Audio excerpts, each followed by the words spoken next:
Hey guys, Prince Tyler. I'm here with Pablo and Loudmouth to talk about the announcement about Christopher Nolan's Odyssey. How you guys doing? Doing well. Yeah, doing well. Hope you guys had a good Christmas. Of course, I did. Um, there's just so much to talk about for this particular announcement. I don't know where to begin. Hmm. I think I have if I can have the first word, if you don't mind, Tyler. Sure, go ahead. Um, the first things first is that I was kind of excited when I saw the announcement. I was like, oh, an Odyssey adaptation, and then it was like made by Christopher Nolan. Okay, and then I saw the cast, and I was immediately disinterested because why you keep hiring Zendaya? I don't like her as an act. She's barely an actress.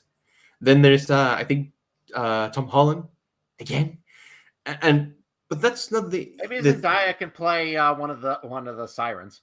maybe the thing is that it's really interesting to me because the Odyssey, like many Greek epics, has been adapted countless times in the realms of movies, in Not really. theater, I don't think anime. there have ever been any big movie adaptations of the Odyssey before.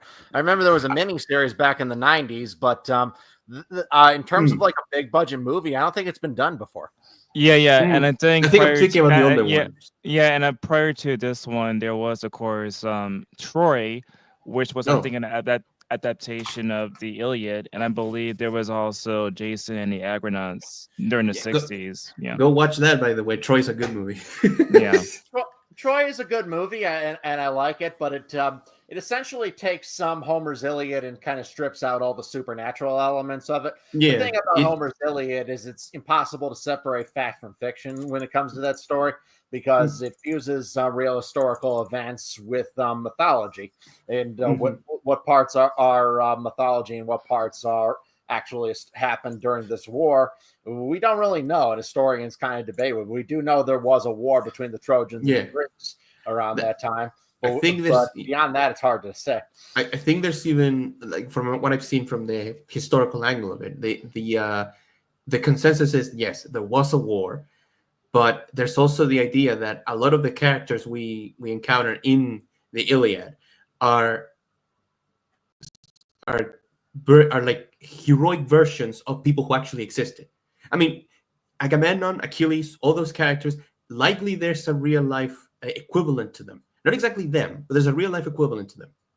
And one thing I was gonna say because, and this is what Tyler, I remember that he mentioned it before, and I was seeing on Twitter. I was really shocked to learn that people don't know what the Odyssey is. Which look, I'm when I went to school, we had plan lector. Basically, there was a in clase de lenguaje, language class, Spanish, Americans will call it. There was always a reading list. You have a list of books that you will have to read. We'll do tests and all that stuff. And I remember that the Iliad and the Odyssey were among them. I don't think anyone here in Chile, even the guy from like the poorest school, from like the most rich school, like private school, I don't think they wouldn't know what the Odyssey is. I mean, they yeah. would have a big idea, Yeah, but they will still yeah, know what it yeah. is. Speaking about from my own personal experience, I got exposed to at least the Odyssey when I was in high school. I graduated in 2011. That shows you Hmm. guys how long I've been in public school. But basically, we were assigned to read the Odyssey when I was in ninth grade. And they, of course, not the whole entire, book, but like, certain chapters of the Odyssey. So I got exposure to that way. Mm. Right. The basics of the story is Poseidon, after the end of the war, feels disrespected by the Greeks, and he punishes Odysseus, particularly by putting a whole bunch of obstacles in his way, so he doesn't get home from the Trojan War till 10 years after the war, and that was 10 and a war that supposedly, according to Homer, at least lasted 10 years. So it's 20 years he's away from home. His son, by the time he gets back, was just born when he left, is now a grown man. What's interesting, what you mentioned about that Pablo, is Hmm. also the fact that how can you not know through pop culture alone? Because Exactly. one such example I can think of in my head right now is 2001: A Space Odyssey. To begin with. That's, I Yeah, think but that movie has very little to do with the mythological Odyssey. It just uses Odyssey in the sense yeah, of there's the Odyssey in the title. Yes. right. Or maybe like I think what was it like one of the Assassin's Creed game that has Oh yeah, Odyssey? Odyssey, the Yeah. one in ancient Yeah. Greece. That one actually sucks, by the way. But specifically, I assume this is like an adaptation of Odysseus and all the like obstacles that he kind of faced were put in his way as he tries to return home to Greece after the end of the Trojan War. I think even like even people assuming, and some people saying it, that knowing what the Odyssey is indication of privilege. I still find it ridiculous, because how could you not know? Because again, don't you guys have like, you can pick up a book and read the damn thing. Stop watching TikTok videos. And exactly.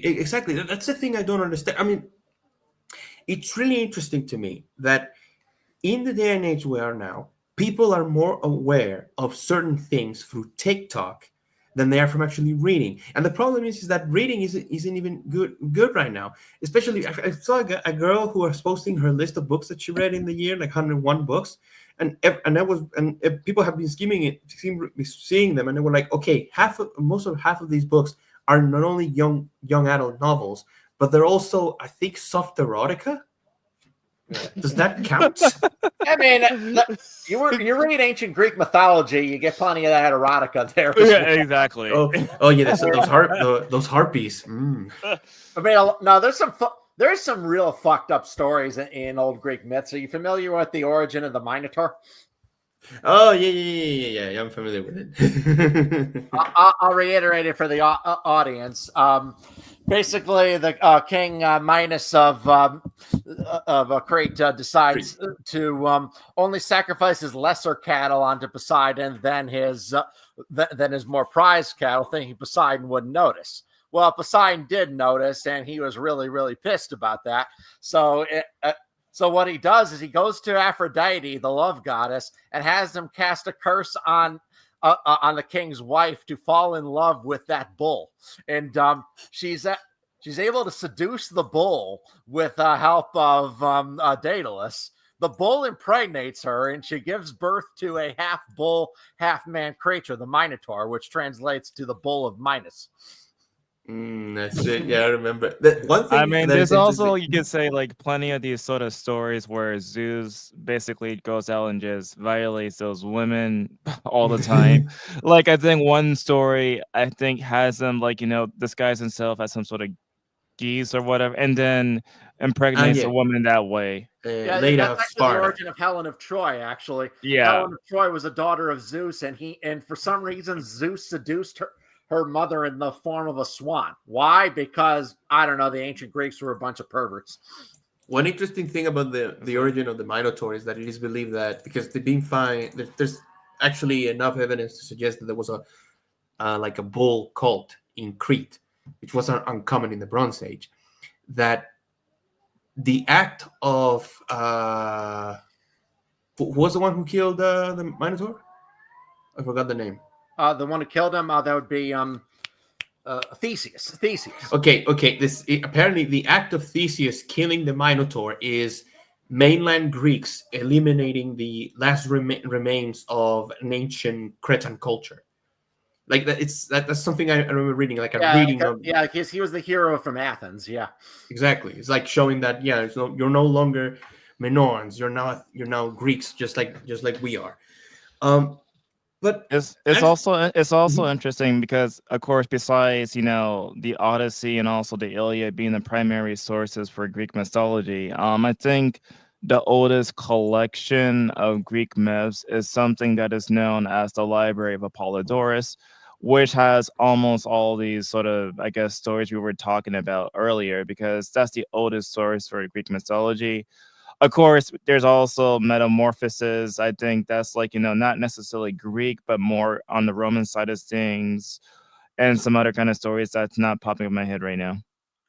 Well, Well, yeah, but one thing is there's really no central canon when it comes to Greek mythology because oftentimes different stories of the Greek myths would contradict each other. For example, some stories say that Eros, the god of love, was a primordial god, one who existed before the Olympian gods, whereas other stories say that he was the son of Aphrodite and Ares from an adulterous affair much later. Which of these but these two stories obviously contradict each other. I think there's also contradictions of the story of the 10 labors of Hercules, because I think in one of the labors that he actually did when he was fighting against Cerberus, I think he was described as 3 heads, but then some other sources say like 6 or 10 or over 100. Yeah. Yeah, Cerberus. He was one of many weird, fucked up monsters that were they were bred from the children of Echidna, primordial god Echidna, and Tartarus, who kind of like got it on deep within the earth and created all kinds of fucked up monsters. And Cerberus was one of them. One thing I will mention, because I agree with you, is like I think recently, especially in the last few years, there's been really little when it comes to like depictions of ancient Greece, especially mythological Greece in movies. The last one I can think of, like the few ones, I remember Wrath of the Titans. Also Clash of the Titans, both the remake and also Clash of the Titans. Yeah. Yes. Clash of the Titans. There was a sequel, I remember. That's kind of a loose adaptation of the story of Perseus. Yeah, it's a remake because he's one of the very few Greek heroes that actually has a happy ending. Most of them don't get happy endings at the end of the stories. Exactly. But yeah, I remember because I will say this: it's really interesting to me to see Nolan want to adapt the Odyssey because I think it's a very interesting choice of a myth to adapt. I mean, I'm not necessarily surprised, and here are the main reason why. Okay. The first reason why is because the last movie he did was Oppenheimer, and the source material that he actually based Oppenheimer was called Oppenheimer, the Modern Day Prometheus. That's the title of the book. American Prometheus. Yeah. And also, I think some people compare Interstellar to the Odyssey at some point too. Yeah. Kind of, yeah. Like him like disappearing for many years and like not appearing back to his family when he's old. I guess you can see that, but yeah, he kind of does with Oppenheimer like a metaphor to Greek mythology, but it portrays Oppenheimer figuring out how to build a nuclear bomb is kind of similar to the story from Hesiod of Prometheus bringing fire down from heaven and then being punished by being chained to a rock and having an eagle eat his liver every night. Yeah, I think it's I wonder how it'll actually turn up in the end. I mean, we will have to wait to 2026. One thing that needs to be noted, very different story like that. Yeah. One thing that needs to be noted is that Nolan has a history of doing practical effects for his movies. He's very much practical effects guy, and he also likes to shoot on film too. He's like one of the few directors in Hollywood that shoots on film, and I believe they announced that IMAX is going to provide some new cameras for him. But in terms of the practical effects, there's like a lot of ways he can actually do it, right? Because according to book number 9 of the Odyssey, basically Odysseus and his shipmates met the Cyclops. So for something like the Cyclops to actually occur, I can only conclude that number one, it has to be like, a man in makeup. That's like one thing. Or the Cyclops would not be done as a man in makeup. In like the old, even in the 50s, they didn't do it that way. They did them as a stop motion puppet. Yeah, and also stop motion too. I can also imagine that being stop motion. Honestly, he's going to have to use CGI, and he's used CGI in his movies before. There are quite a few computer effects in the Dark Knight trilogy and in Interstellar.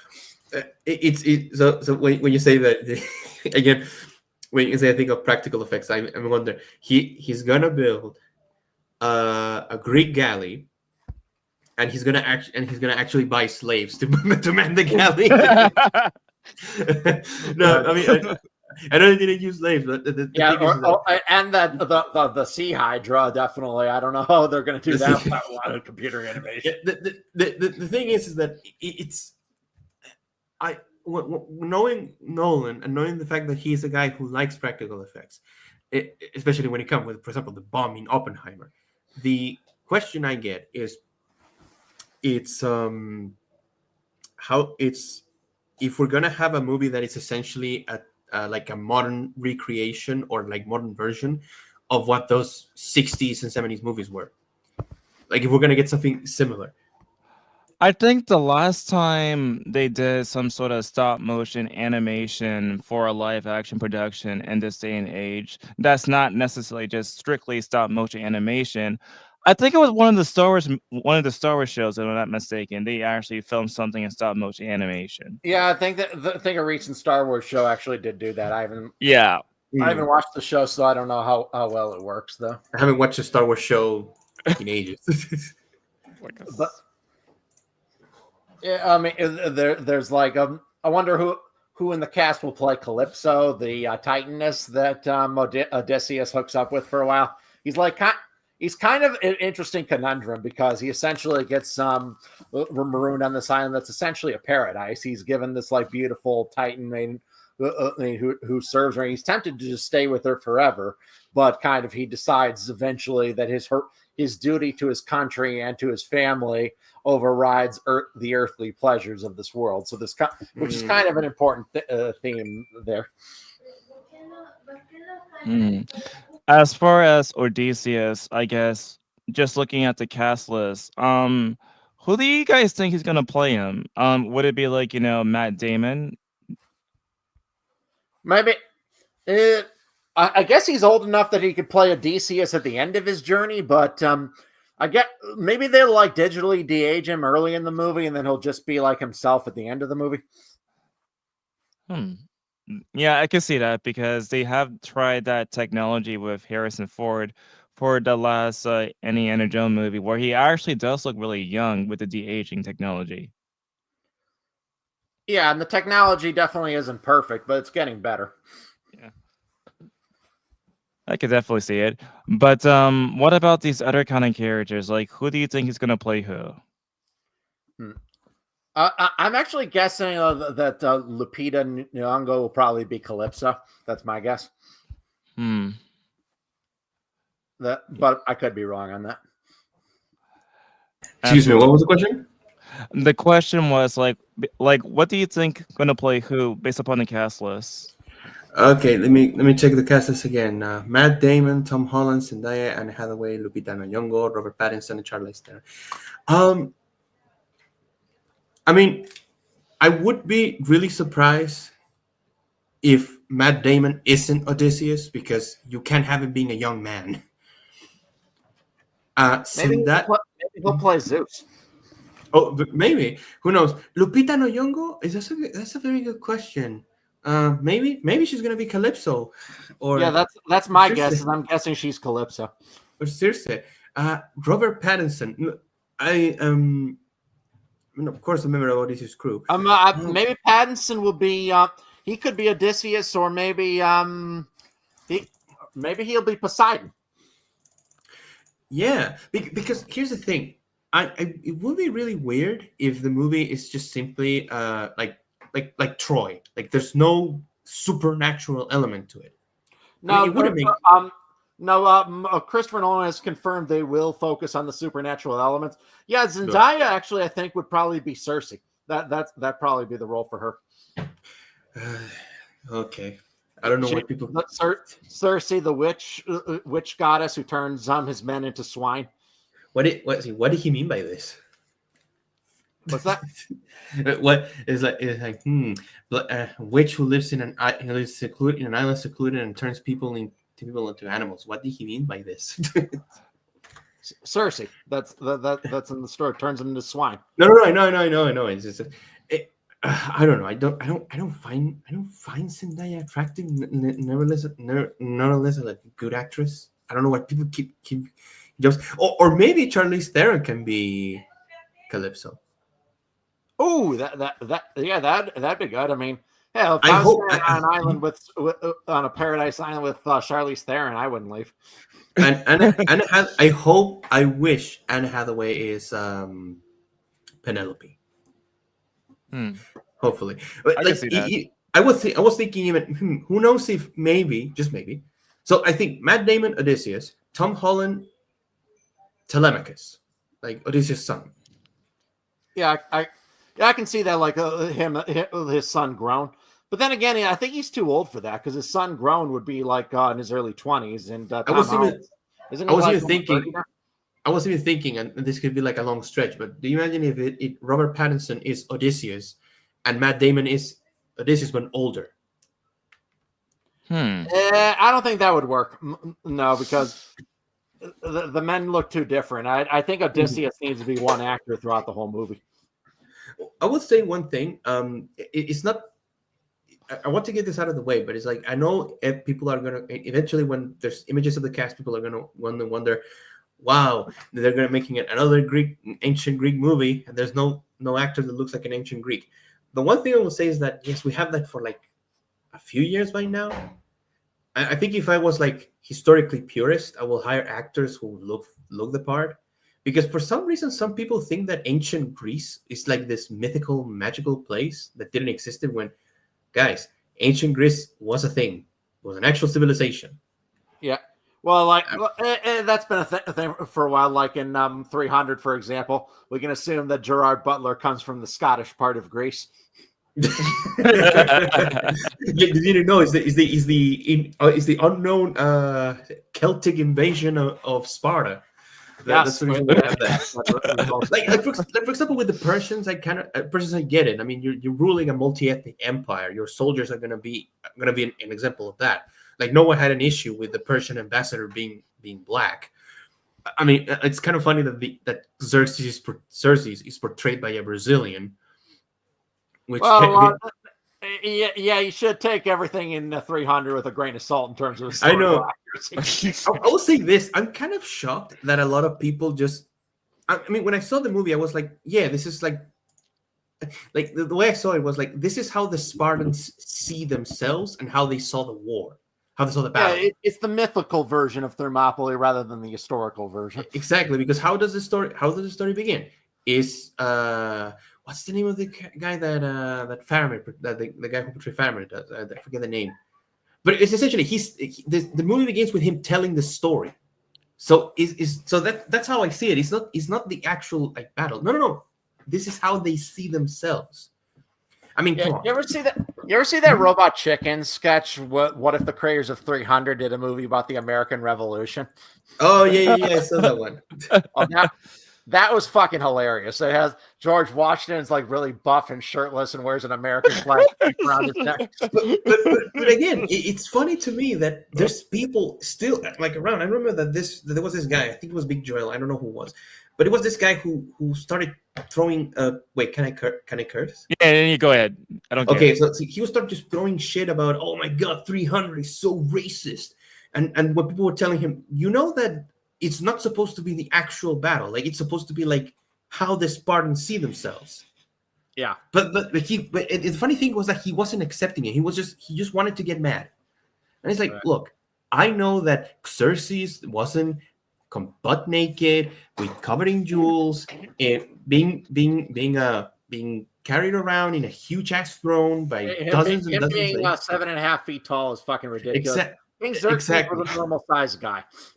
Look, you know what would be interesting, and this would be really funny. Why wouldn't someone make like a movie about the 300, but how the actual battle was? That would be really interesting, and not necessarily as like a dig on 300, because again, 300 is not supposed to be the actual story. Is how they perceive themselves, because again, how do the Persians look? They're orcs, basically. The immortals are orcs. Xerxes has like an army of monsters at his behalf. Well, the thing is, the Persian immortals did actually modify their appearance to look intimidating in battle, just not to the extent that you see in the movie. Yeah, because I remember watching the movie and and he hits them with a shield and he reveals like, wait, has fangs? Wait, what the hell? Hold on a second. Are these orcs from the Lord of the Rings? Yeah, they pretty much made them that way. Yeah, the reason why they were called immortals, though, is because every time one was killed, like another one replaced them, so the number of them always changed. Sorry, the number of them never changed, so they essentially, as a unit, were immortal.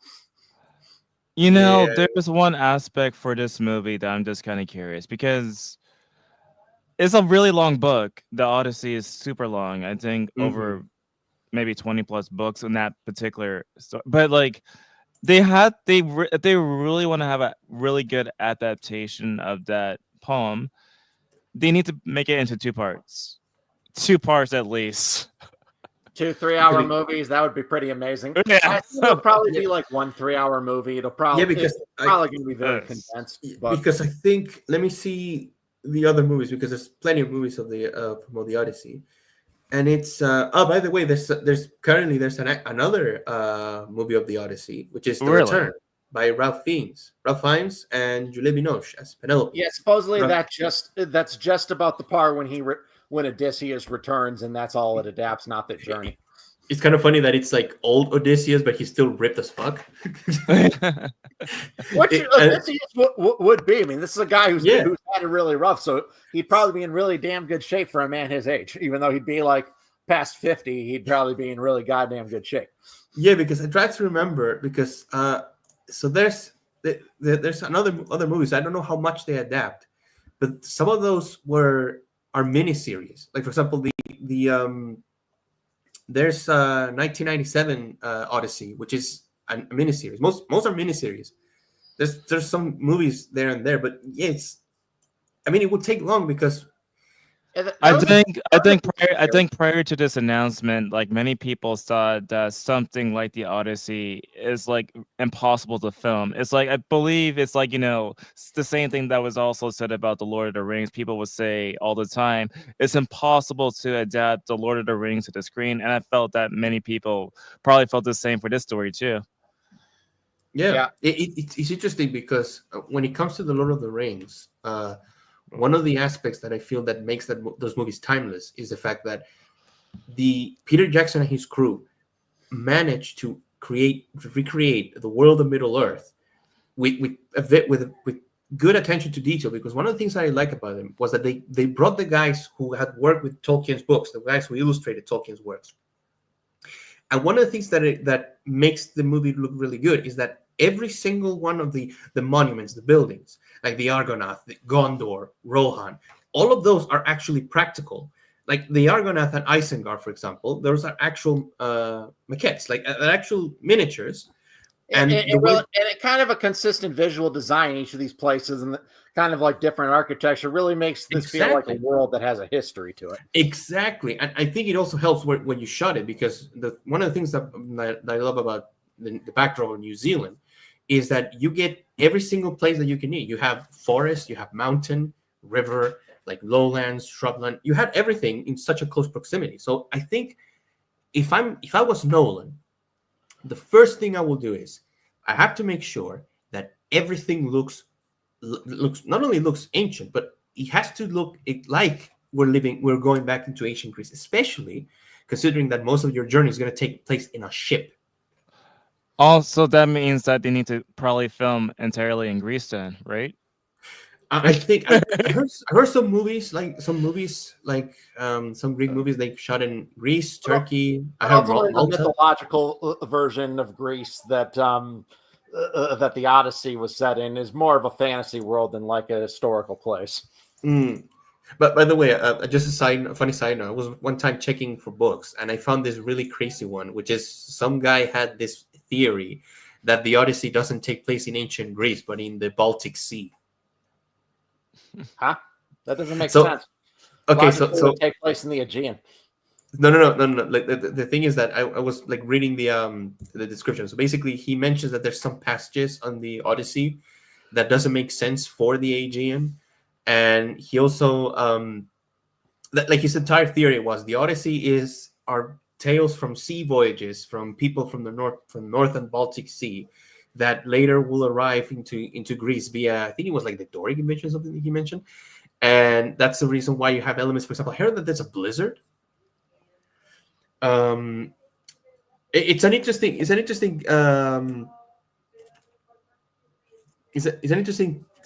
like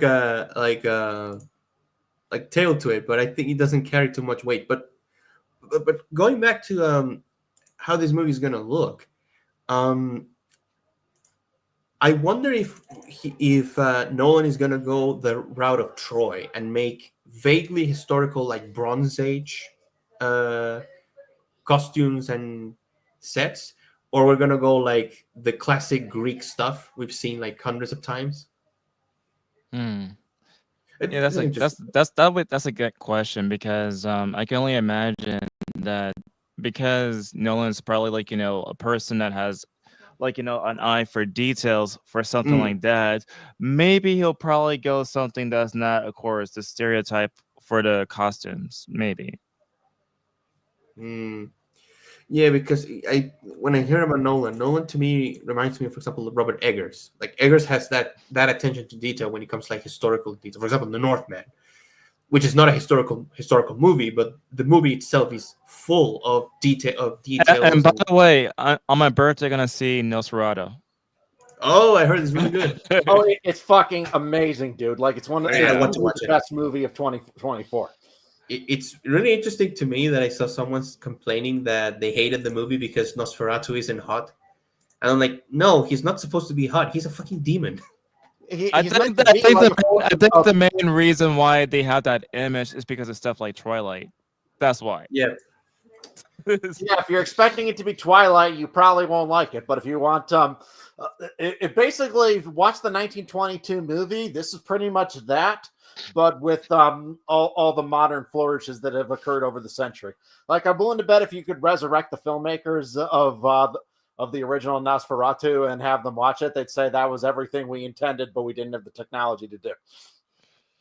And what's crazy is like, the original one that came out in 1922, that was like an unofficial adaptation of Bram Stoker's Dracula. They actually sued the filmmakers and then they ordered them to actually destroy all copies of that particular Oh yeah, movie. yeah. I Yeah. remember that.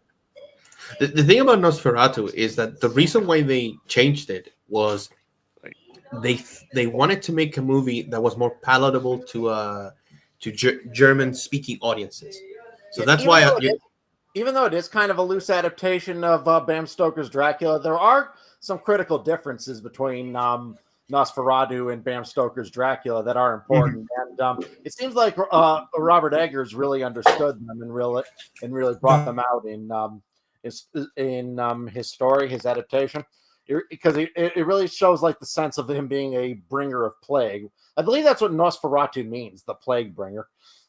But though you could argue that possibly was part of the kind of anti-Semitic themes that were in Germany at the time.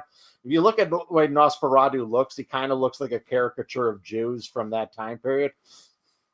Like if you look at like racist propaganda from the time. Yeah, that's the thing is that I liked how he looked in his appearance for the 1922 film because he just had that kind of ooze.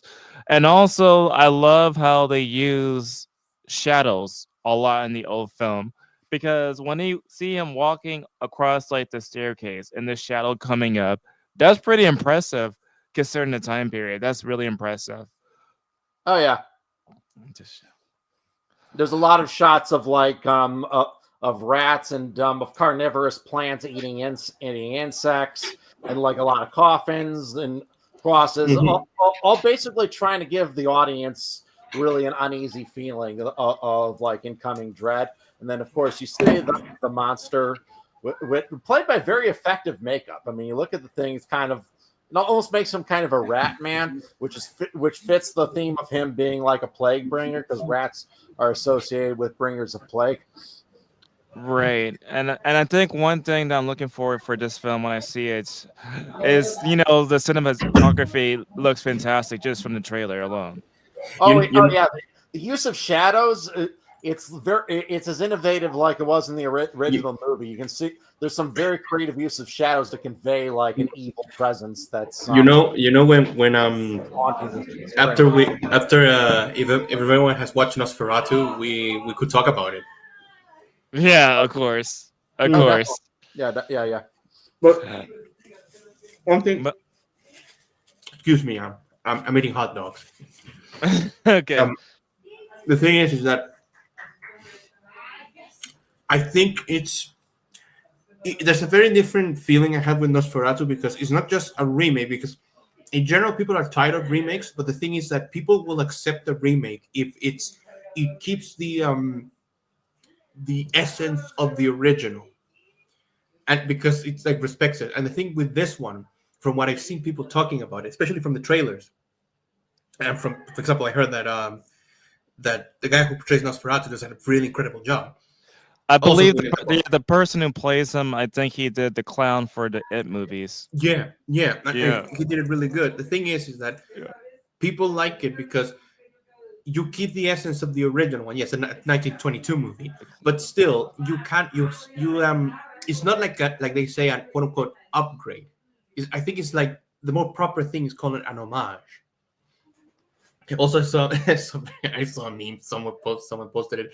Someone was watching Nosferatu and he was like the volume up to 100. He said, "I can't hear shit." What the heck? It's a I silent movie. mean, it's a Yeah, silent movie. It's it's a not silent gonna. movie. Yeah, Yeah, it's a silent movie. What? It's a 1922 movie. Okay. Oh, look. yeah. So the only way to hear sound is just the music, just playing in the background. Otherwise, there's no sound. It's just, Mm. it's just- But to that, I ask you, Tyler, what are your thoughts at the reaction people had, especially with all this thing that people apparently don't know what the Odyssey is? What's your reaction? my personal reaction is, I mean, it's like I said earlier, it's just so hard to believe that, at least not through pop culture, at least, what the term Odyssey means. I mean, again, I graduated in 2011. I took, like Hmm. English class in the ninth grade, and we had the Odyssey in my classroom. So again, it's just I am back. maybe it's the newer generation, and not necessarily people like me. Then Yeah, to me, it's ridiculous because I mean, yeah, I'm not American, but yeah, I don't think it's it's, anyone. it's, it's almost like asking me like, what is the Bible? That's how crazy it sounds to It is, me. especially because you're talking about not only one of the most popular and well-known and research books of ancient Greek literature, but also it's perhaps one of the quintessential books of Western literature in general.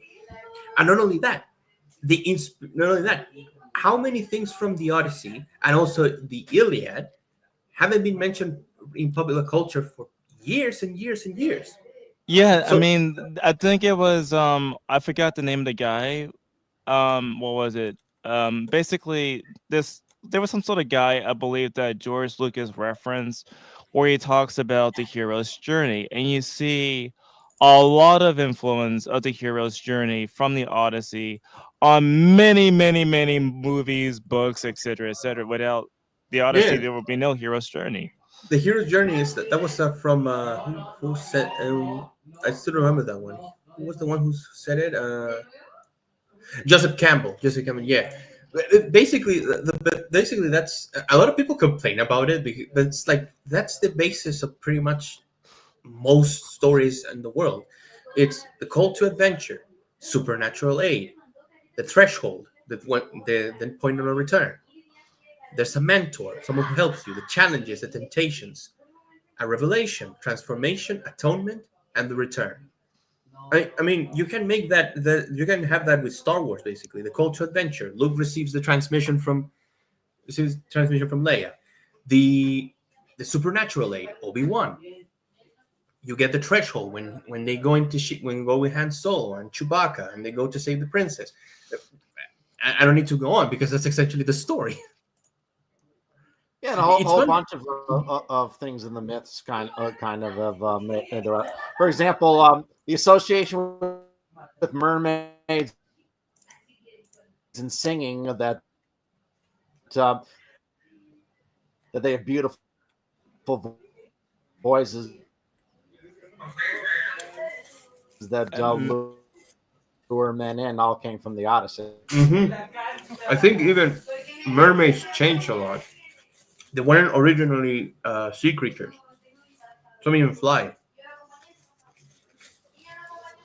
yeah, exactly. It's like almost every movie, like I get like again, anything that has to do with adventure, has to go like trial, error, tribulence.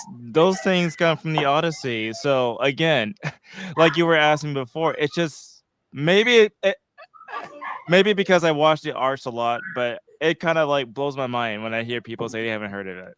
It's incredible. Well, then again, I remember that there was this fucking idiot, this guy who perpetually posts about talks about the MCU, who tweeted that he didn't know what it was, and it was like, look, either it's bait and you're trying to just get and you just get clicks, but if you do, let me tell you, like those MCU movies really are melting your brain because I'm shocked that Zoomers don't know what it is. I mean, and again, what stops you from reading it? What stops you from from reading or researching about it? Again, it's really shocking to me how they don't know, how I simply don't know, and people were, and how people were talking about it. I was like, dude, again, how you do not know? That would that would be like, for example, like you said the Bible. Like to me, it would be like, um, what's another like traditional book? Like for example, oh, It's like it's like not knowing about Shakespeare, for example. yeah, I mean, even people who haven't read a single lick of Shakespeare can still tell you, oh, it was that it's that guy who wrote drama. Yeah, and hell, how many times have we seen the stereotypical scene, guy holding skull and saying, "Oh, alas, poor Yorick, I knew him, Horatio." Like I think I've seen it 100 times. I think people, I think people are more familiar with Shakespeare from that single thing that has appeared in countless cartoons than they are from something that he actually wrote. The same thing with the Odyssey. I think I've seen it. I think there's a lot of cartoons about the Odyssey. So I think if I'm being honest, I want to see this movie. I want to see how it comes out because Oppenheimer was good. A little long, I say. And there's not a problem with a long movie. It's just that sometimes I feel that there's some movies where you can cut like half an hour of fluff and nothing would change. Hmm. But I believe it's going to be a good movie, and I think it's about time we have something that is not how to say this, number one an MCU movie. Just like that. It's but also it's funny that it's been a long time since I've been interested on going to the movies, like going to the theater to watch a movie. It's been really really long. I think the only time I'm currently hyped because I want to see Nosferatu. I don't know when it's premieres here in Chile. It's Yeah, because oh, it it's in came out. January. In Yeah, January, yeah, it came out here on Christmas Day. yeah. It's in the I second. believe it It's has like a budget about like $50 million, but it already grows 40 million domestically here. You know what's funny? It's that I had a chat with my dad about that. How movie budgets have ballooned so much that the like for example Mufasa. I think Mufasa wasn't doing that bad, but they weren't covering any of the cost. So it's like even you can be the highest grossing movie of in 2 weekends, and they would still make even. I think it happened with Planet of the Apes one, the latest one. That it was that it I was think succeeding. well wasn't the budget for the new Planet of the Apes one like I think over like $100 million, but it grows 300 million. It was 160 million, so Oh, it grossed just under 400 million. okay. Yeah, let me check real quick. It's yeah. Budget 160 million, box office 397.4 million. That's, I think, counting the money abroad. That's barely break even point. That does not include the advertisement cost too. I think that's the problem with a lot of these movies. That number one, they're spending. I always wonder, where does that money go? It's, for example, with I think a large reason why the budgets are so bloated, number one, because of the special effects, but also number two, because of the actors. Because the actors demand lower salaries, and that takes like a bunch of the budget. Yeah, which is why like Red One, which was like a very mid-grade Christmas movie, for some reason cost $250 million. You know what's the funny part? I think The Rock was paid like 50 million to appear in that movie. Which it's absurd. Amazon is willing to waste their money on that because he is just not enough of a box office draw to justify a salary even close to that. I think it was the guy who portrays Falcon in Marvel. I forget the name of that actor. But he said that the era of the movie star is over. People don't go to the movies to watch actors anymore. And yes, there are actors right now. There are directors that you hear the name, and you say, "Oh, I'm going to watch it." Like Christopher Nolan. Christopher Nolan is probably my number one director whose name makes me really want to see. Nolan. Yeah, Nolan, Eggers. Like, look, I hear William Dafoe in a movie, and I'm like, look, it's either gonna be something silly, or it's gonna be a really fucking good movie. I know always delivers a masterful performance, even when he's in a bad movie. Even when he doesn't have too much to work with. For example, in The Northman, he's the jester. He also is in that weird ass ritual, and then all he does is a voiceover from his desiccated skull. Even that has more gravitas than plenty of other actors. And I love how he played Ryuk for Death Note. I mean, that movie was garbage, but the way he portrays the character is great. Dude, that was the only reason I endured that movie. It was funny because I only watched it because I wasn't doing. I was like bored one day, and my mom wanted to watch a movie, and so she said, "Oh, that one, Death Note, is a new one. It just came out." And I was like, "Oh my god!" I was the entire movie like, "That's not how it works. That's not how it works." And in the end, my mom was like, "Did you didn't like it?" And he was like, "Look, if you said that half the things that were happening in that movie aren't supposed to happen, then what's the point of it?" But yeah, it's funny because William Dafoe's Ryu, the voice matches. It does it well, and it's really interesting because, again, I've never seen a lackluster William Dafoe performance, even when he has not so much to work with. And with and again with the Odyssey, I think when I see the cast, yes, Zendaya and Tom Holland, I don't like these two. Tom Holland only has one single role that he's good at doing, and that's the Spider-Man, and I think it's gonna be something like that. And with Zendaya can barely act. I've seen Euphoria. I've seen some episodes of Euphoria, and even in that, I'm like, is this supposed to be acting? What about Dune? What do you think about her in Dune? I have reservations because Chaney's character in Dune, in this one, I don't like it. I think it was changed from the books and from the other adaptations of Dune to be more like a foil, like a foil to Paul, but also to be like a stand-in for the audience. Because for some reason they couldn't have Chaney just be with Paul, which is what does in the book. I don't like how she is in the movies. It's kind of funny because Timothée Chalamet, on the other hand, I don't like him that much because he has this problem that a lot of actors have nowadays, that they barely can act. The problem is that they appear in so many movies in 1 year that my connection's fucking awful. I keep getting cut out. Yes. The thing with Timothée Chalamet is that I have the same problem with him with Zendaya. He's a guy who is one of these guys who are models who then went to acting. But when you see their performances, there's not a performance that you go, "Oh yeah, I love how he does it." I think with Dune, I like him more. I think he does it well, and I think he kind of fits because I always envisioned Paul Atreides he has to be young.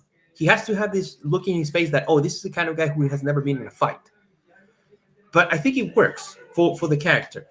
But with Zendaya, I really don't like Zendaya as an actress. Lupita Nyong'o, on the other hand, I adore it.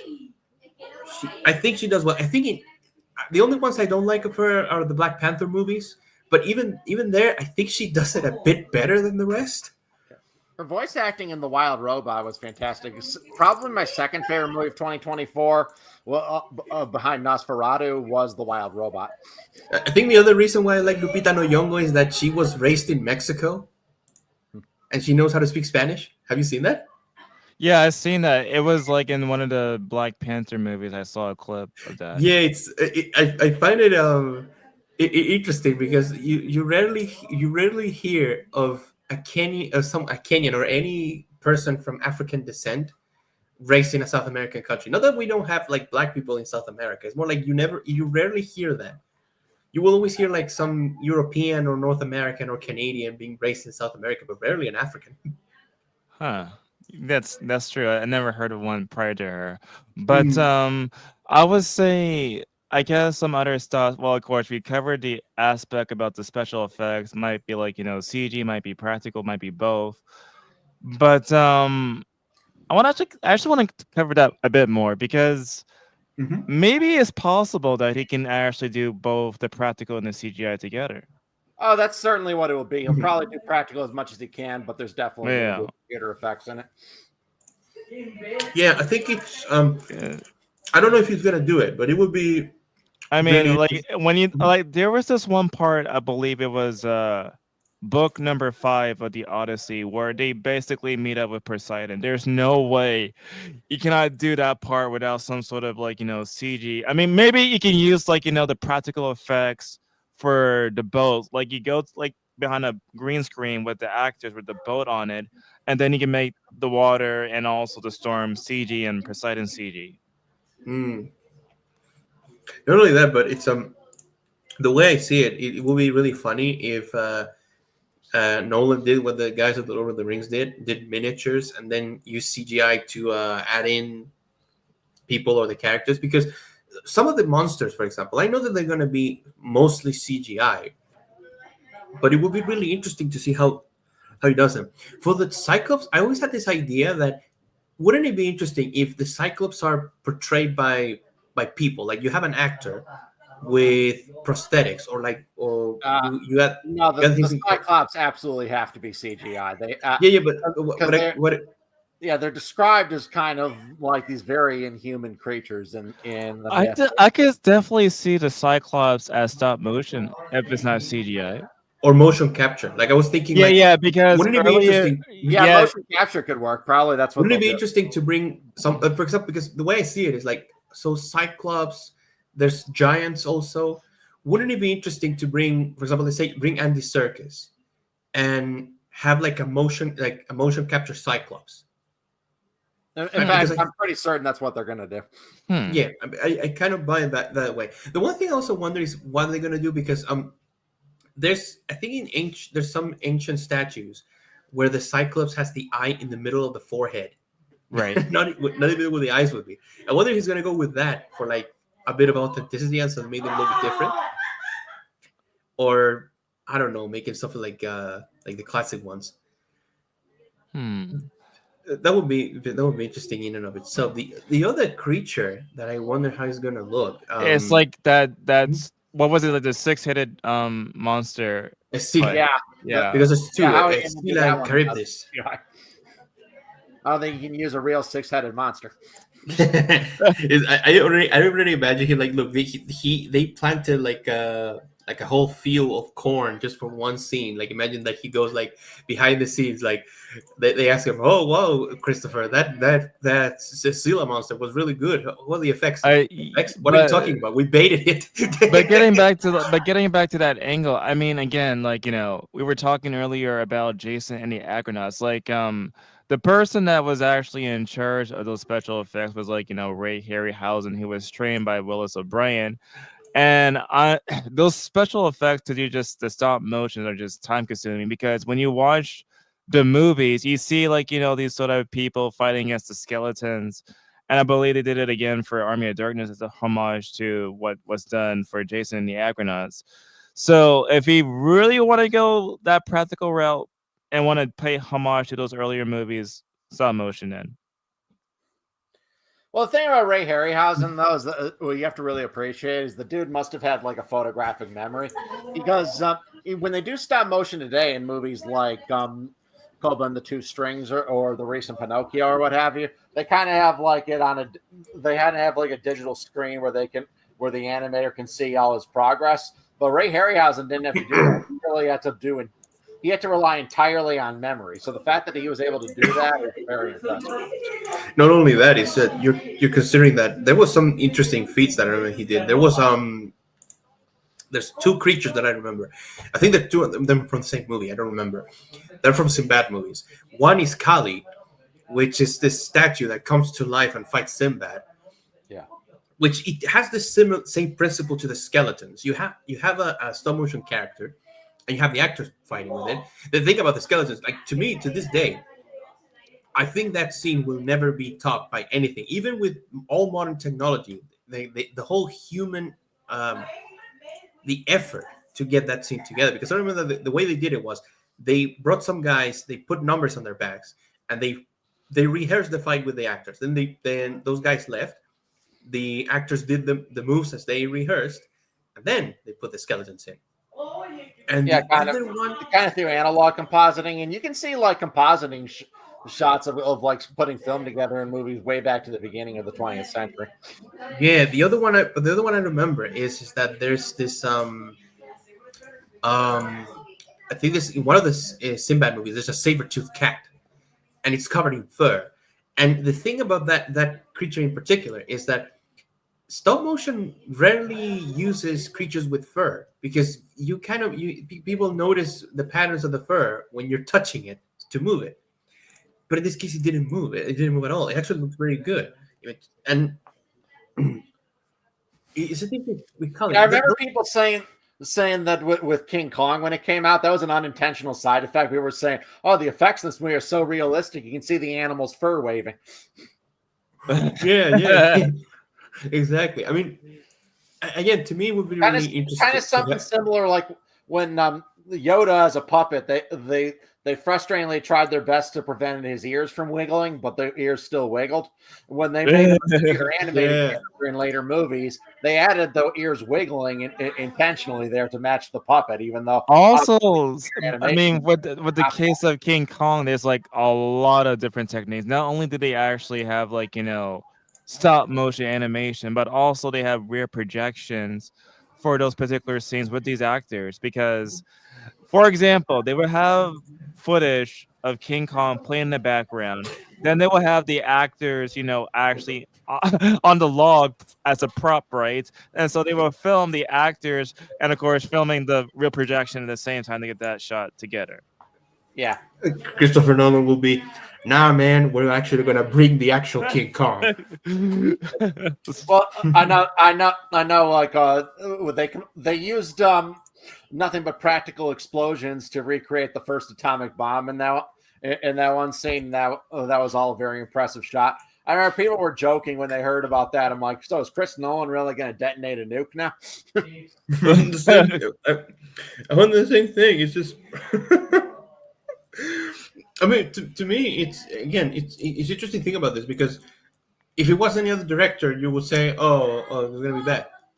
But you have Christopher Nolan, the guy who likes special practical effects, which I think it's a dying art in Hollywood. So I think the last one I seen with practical effects out of recent memory was actually Alien Romulus. Yeah, Alien Romulus had some practical effects in some effective areas. Yeah. But obviously it also used a lot of computer animation. I think that the way that it should be something like, let's say you have practical effects and you use CGI to fill in the gaps. Like, for example, in Mad Max Fury Road, that's how they did it. They had scenes entirely practical. The explosions, the goddamn cars were actually real. And the thing is that I remember that I saw some behind the scenes footage where a lot of the explosion scenes, and for example, the scene where they're in that like canyon thing, those they shot them in the desert, like the open desert, and then they superimposed the canyon walls on with CGI after. But the thing is that again, every single aspect of Fury Road was practical. The CGI was just used to cover it up certain parts. There's for example, Furiosa's arm. In one part is entirely in one part of the arm is CGI. The rest is completely practical. So I think that. Mhm. Yeah. One really upcoming production that I'm really looking forward to, in fact, probably my most anticipated series or movie, anything from for 2025, is one called Surviving Earth. It's supposed to premiere in the spring on Peacock. And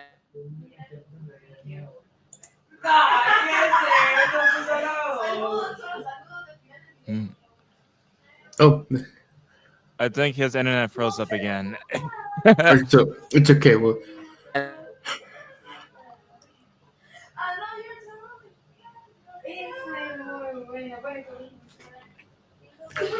yeah, but we can also agree that the one movie I'm not interested in watching, but it's kind of funny that it's in the. Some people have been actually telling me that it's not that bad. Better Man, the one that I mean, what crossed your mind to make a biopic about yourself being a monkey? It's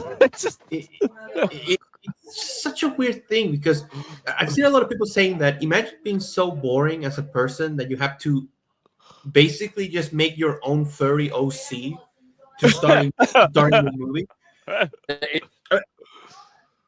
It's weird. It's really weird, especially because look, my dude, Planet of the Apes is already a household name, so people are gonna watch this and say, okay, is this the Planet of the Apes? What if Caesar didn't if the world didn't fail for a pandemic, and now you're gonna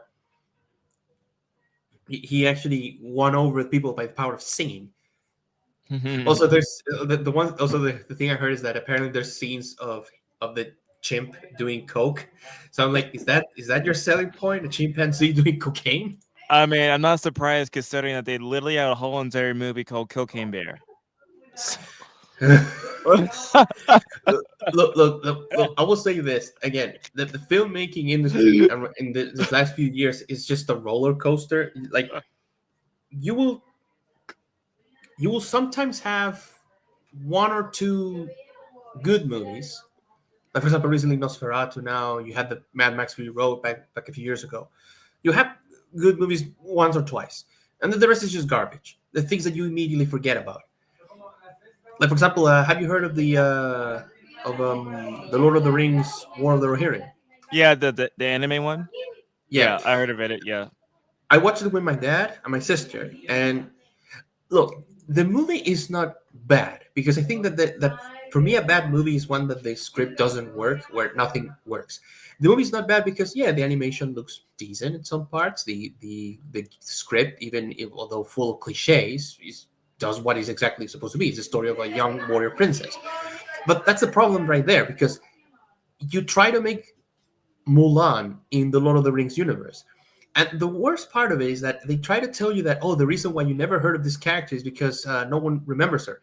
But they screw that up because the one narrating the story, it's Eowyn. And it's the actress who portrays Eowyn in the movie. So it's like, wait a minute. So you're telling me that Eowyn, the one of the few survivors of the House of Theoden in the Lord of the Rings, she somehow remembers a story that no one else remembers. And I don't know. It's just why you felt the need to create a character that didn't exist. And then I remember, oh, I know what they did. They didn't want to lose the rights of the Lord of the Rings, so we're gonna make some a quick movie. But honestly, that movie should have just appeared on streaming. It wasn't a movie made for the big screen. If they had released it on streaming, it wouldn't have kept the rights. They had to release something in theaters. And also, I think it's like the lowest grossing of all the Lord of the Ring movies by far. I think the problem. And I'm surprised how bad it flopped because I saw it and I don't think it was that bad. It was okay. Like I was telling Tyler, like to me, it's not bad because it's mid. I agree. It was mid. To me, it's like, look, just because it's a Lord of the Rings movie and relate it to the Lord of the Rings universe, to me, it was like a 7 out of 10. But if you remove the Lord of the Rings one, it feels like those movies that they will make on VHS, like those direct to video movies, like to video movies. Like it feels like that. It feels like one of those Warner Brother movies that they make only to be to video home releases, like not necessarily to screen release. And I think the even worse part is that because they connected it to the main Lord of the Rings universe, the movie universe, it also brings a lot of questions. Do I think it's good that it flopped? I mean, no, because I like the Lord of the Rings, and I think Peter Jackson does a good work. The thing is that I don't think it should be Peter Jackson Presents, because it's like they allowed him to use Edoras and Helm's Deep, the actual design of the sets. Um, but aside from that, the movie is just boring. It's just Also, besides this movie, they have plans to make like another one. I believe it's gonna be like Gollum for the next yeah. movie. I heard that Andy Serkis said that he wasn't gonna come back unless they had a good script, and apparently he's part of the project now. Ian McKellen and Orlando Bloom are supposedly gonna appear again. Viggo Mortensen, the last thing I heard of him was he said no because essentially he said that it doesn't make sense for my character to be there, and the magic of the character is already in the other movies. I think it's the quest for Gollum, the search for Gollum. Yeah, I think that's the name of it. Yeah. Yeah, I need to check. I need to see. I need to see if some who. Oh, that's why I remember it, because there's a fan film called The Hunt for Gollum. Oh, and they took it down, right? Yeah, they took it down. Here is Oh, on the 10th of it says on the 10th of May 2024. The film was briefly blocked on YouTube when Warner Brothers mistakenly filed a copyright strike request after announcing their own upcoming Andy Serkis helmed film of the same working title. And in fact, the thing is that oh my god. I heard people say that um, because apparently this actually the Hunt for Gollum is actually like they have some basis on the story, but it's still like its own like side thing. But there's many people have been talking about how it is highly likely that it's gonna be a ripoff. Oh my It's very probable goodness. that it's gonna be a ripoff. I mean, the fact. I mean, I don't think the movie's back again. I need to check, but it's the problem with the Lord of the Rings is that I don't see no, the movie is it's back. Yeah, it's on YouTube. But well, you never know with these big studios. They can simply just say Yeah, so basically you're trying to say that basically it's kind of hard to just recapture the magic that they had with the original movies. it's hard, because the problem is that the Lord of the Rings, the three original ones, they're not lining in a bottle. I see some people trying to say no. They're in my opinion the best book to movie adaptations ever made. The reason why is because Peter Jackson and his crew, they knew exactly what they were doing. They had passion for the project. These were the kinds of guys who read all the books to get all the references they could write. They saw the books, saw what worked, saw what didn't work, so they decided to add them. The core of the story is there.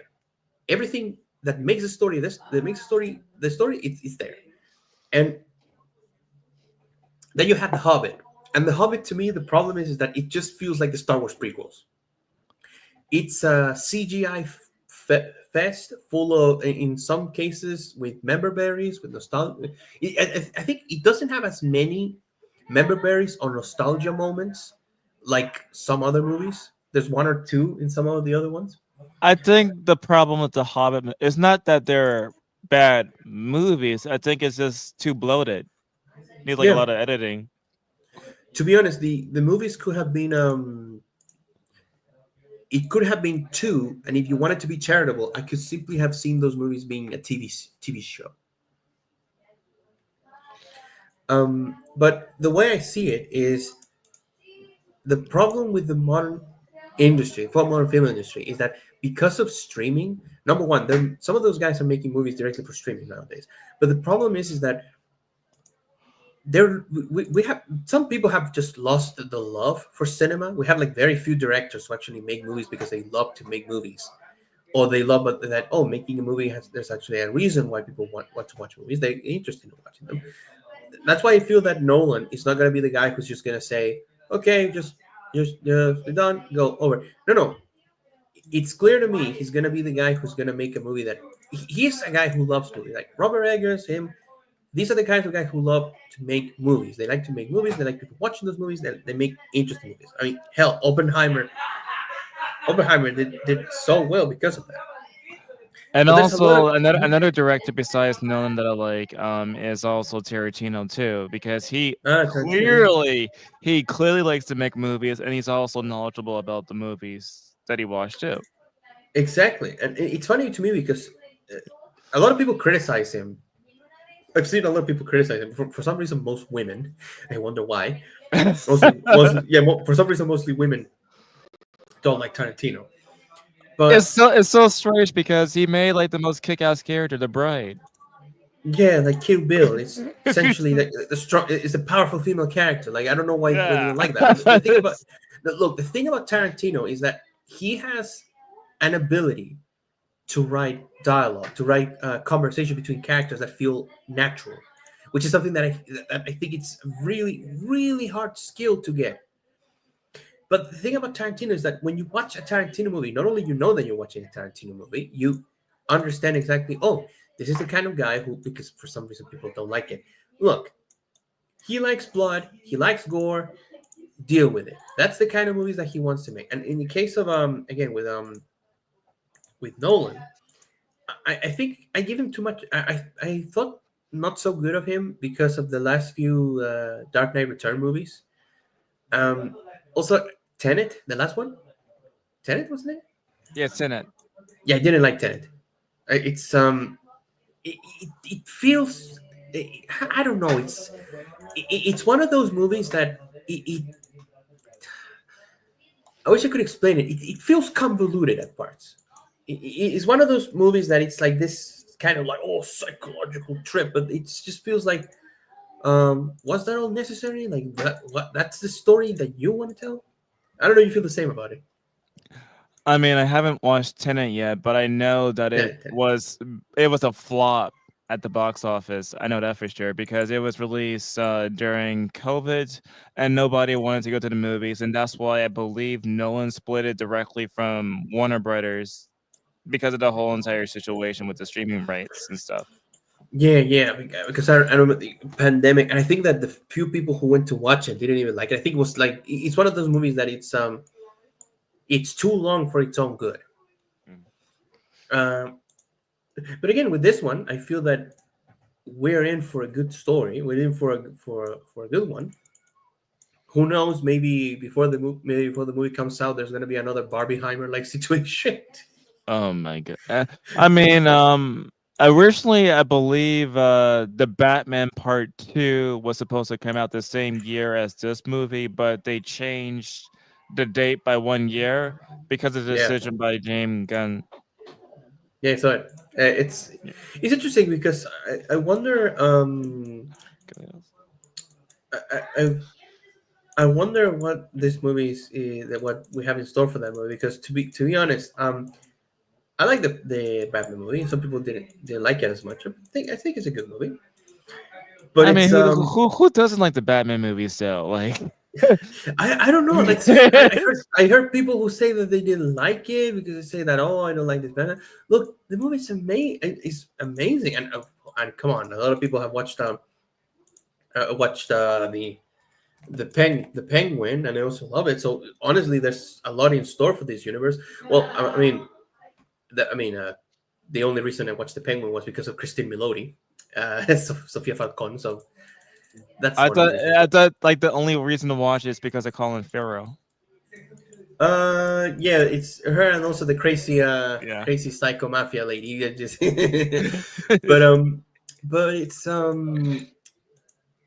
again, it's interesting because that movie, that Batman movie, it's been so long since you actually have like a good superhero movie there, and when you compare it to whatever um, James Gunn is doing with with the DC universe, the biggest question I get is like I think we're in the final years of superhero movies because the pandemic finally killed them, and It's not uh, just that; it's also the quality has been going down. steadily, yeah, Like, yeah, like I think after like Avengers Endgame, it was literally the end game. For exactly, yes. dude, to me the problem was, look, they should have taken like a few years, like they should have said we're gonna go on vacation, like give us like I don't know, like 3 4 years to make a new universe, like have everything set already, so we know what we're gonna do. And in the meantime, here you go, some shows, some movies to pass the time to keep interest. But no, because they thought it was like this money printing machine that they thought it was never gonna get never gonna end. They decided to push through, and now look at where they are. Now what you're gonna have Captain America: New World Order with Harrison Ford angry when they asked him about Star Wars. Um, yeah, I love that joke because it's just so looks so bad. I showed it to I remember I showed it to my dad, and he was like, "Look, is it?" It was like, "That's actually Harrison Ford. That's not Red Hulk. That's actually Harrison Ford." This doesn't, I don't know. It's just it's when you watch the interviews of him, right? He's yeah. always happy to talk about Indiana Jones He or loves any other Indiana project. Jones. Yeah, anything but Star Wars. You know why I think is that is? Look, I don't think that he never had love for the character because again, he came back 2 times, and I mean, in the new ones, I think it's just for the paycheck because I think the reason why is because he's not the hero in the Star Wars movies. In Indiana Jones, he is the hero. I think it has to do with something like that. Uh, I don't like the way it ended with Dial Destiny, whatever that trash was. Yeah, Um, I honestly like his character for Indiana Jones more than Han Solo, to be honest. yeah, uh, again, it's really funny to me because every time I remember seeing him in an interview in I think it was in a Comic Con or something. He was just like barely responding to questions of Star Wars, and then some guy was like, "Hey, will you come back as Indiana Jones?" And he's like, his face immediately light up. He was like, "Oh yeah, we'll go back, we'll go back as Indiana Jones," which again I think says a lot because I think that we have reached a point in filmmaking where I think we're going to see more things like that. And again, I want to see this movie. I want to see this movie through. I want to also see what Robert Eggers has in store because he said he's going to make a medieval movie next. Which He's also apparently had plans for like another movie. I'm trying to remember what it was. Let me double check right now. yeah, because I remember that seeing about that, and I'm excited because these are the kinds of guys that the movie should be supporting because these are the kinds of guys who actually want to make movies for, well, honestly, the pleasure we all have when watching movies. It's it's something that we saw that I sorely missed, and I think a lot of people missed the idea of going to the movies because you want to enjoy a good story. You want to enjoy you have to because to me, when you are in the theater, it's kind of sacred. It's like that's an hour that people are willing to pay Oh, money I for a found good the story. story. I found the story. It's not just like that medieval movie you're talking about, but it's also Mm-hmm. Libref. Labyrinth. He, Oh, yeah. yeah, he wants to make a remake of Libref. Labyrinth, the one with David Bowie. Yes. Oh yeah, that one. I wonder who's gonna bring us David Bowie, and he's gonna be the same guy who did it. Look. When it comes to actors, I think it's like I don't know why they keep choosing the same guys, thinking that this guy is gonna bring in box office numbers. No, they're not. I think we're past that point. There's no actor right now guarantees you that that the movie's gonna make money. No actor. It's also interesting because Johnny Depp's daughter's like one of the main characters for Nosferatu. Yeah, I noticed it. It's I want to watch that movie. Yeah. Same here. uh, I cannot wait to see it on my birthday, and then I can talk to you about it. So yeah, it's on the 2nd of January. It premieres here, but I don't think I'm gonna see it on the first week. It's likely gonna be like the second weekend, or like mm. I'll see when it goes. But I want to watch it because like I'm not a big fan of vampire movies in general. But there's a difference when it's number one, it's made by a director I like, and number two, it's a guy who is not only that, it's a director who I like. It's also a story that it's again. I like the Nosferatu movie. I watched the original one when I had time before. I think it was during university. So it's one of those things where you watch this and like you. I understand why people were afraid of it in the 1920s. Mhm. Um, but yeah, I think it's going to be a very interesting affair. I'm trying to avoid spoilers as much as I physically can.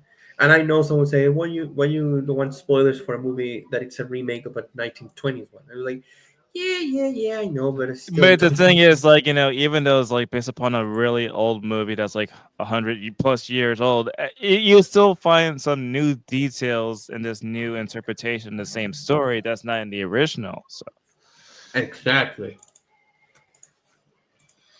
Hmm.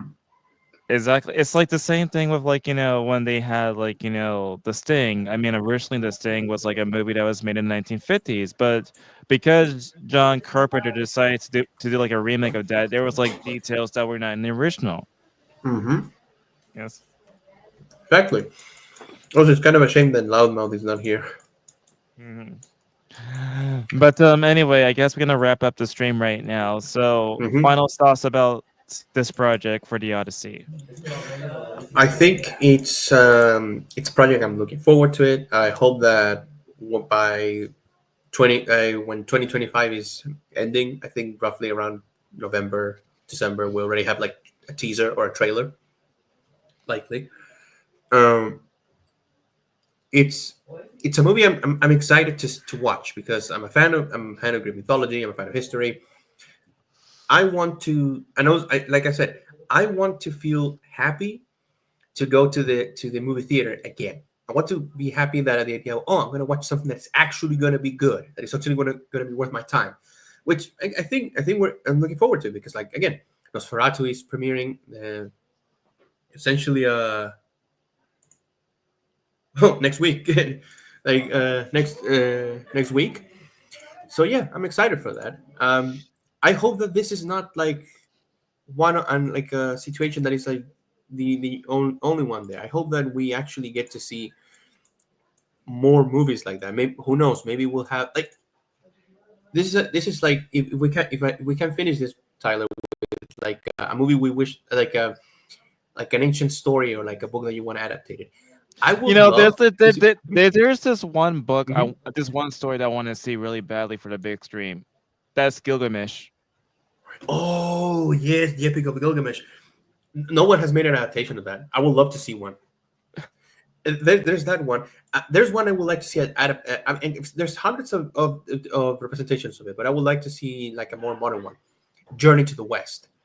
Yes, I know the Chinese have made hundreds, like if not dozens, of adaptations of it. I wouldn't mind see one like an adaptation of Journey to the West that it's geared to a more massive audience. I No, mean, I guess the most modern day example would be Dragon Ball, but that's pretty much it. It's yeah, but I would love to see a Journey to the West movie that it's being sold not just as a movie for the Chinese market, but it's like sold to the West. And again, someone listens to this and they say, "Oh, but there's like plenty of adaptation. There's a show that made in the '80s, which is considered the best adaptation." Yeah, I know, and I watched some episodes of it. My question is that I would really like to see um, a new adaptation of Journey to the West, but it's not necessarily just for the Chinese market, like something more like geared toward. I would like people to learn and know about that story because a lot of people have heard like, oh yeah, Dragon Ball is based on this thing, And some people have always also heard about Song Wukong, so I would like to see, watch the original one, the what's where the original one is based on. But yeah, if I would have that one, Epic of Gilgamesh, totally agree. Um, Especially because there's no so many Sumerian. Yeah, I never seen a adaptation of that story for Gilgamesh It ever. it would be incredible. I think the one thing I will say, like my one if, I would like it if they did it. It's either like an animated version, like you go for like a more like try to like you try to recreate like an art style from that time period, or if you do live action. Um, hopefully, can you hire non-American actors, please? Like, can we have Sumeria that looks like Sumeria? It's kind of hard. Like, I mean, would it work better as animated or would it look better for live action for I've always Gilgamesh? I've always thought that question always comes down to who is directing, or what's the kind of story that you want to tell. Because again, I think there's no problem with taking an ancient story and adapting it as an animated form. But I always feel that if you're doing animated, there's something in animation that makes it that makes it feel different when compared to live action. And no, I don't think it's because the human element, because people can emphasize with a human actor. No, people can emphasize with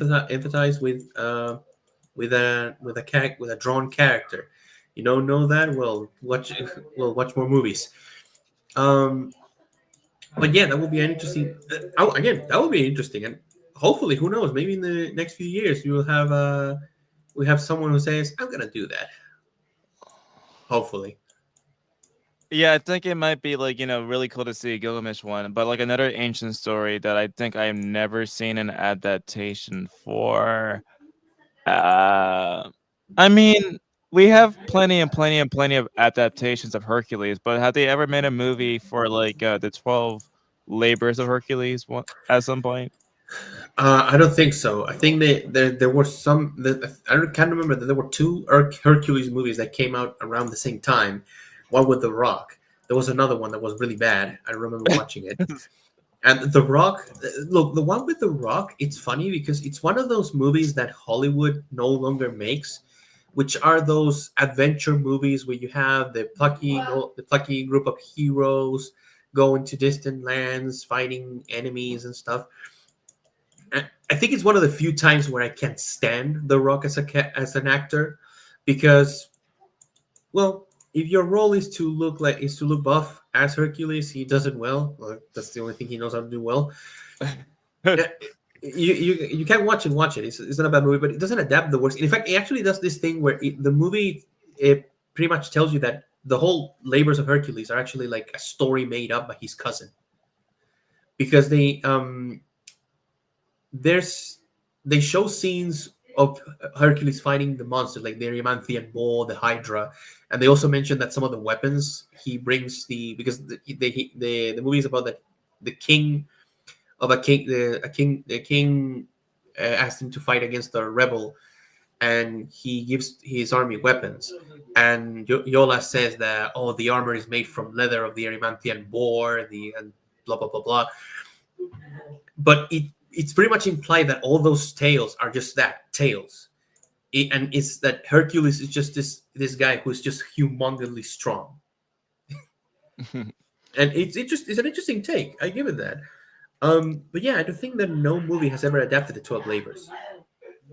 Yeah, I never seen one that's specifically Yep. about the 12 labors. I mean, what led to the 12 labors of Hercules, from what I remember reading, was that basically Hercules, he was tricked, had some sort of curse, and killed his Mm, family. That's why yeah. it led to that.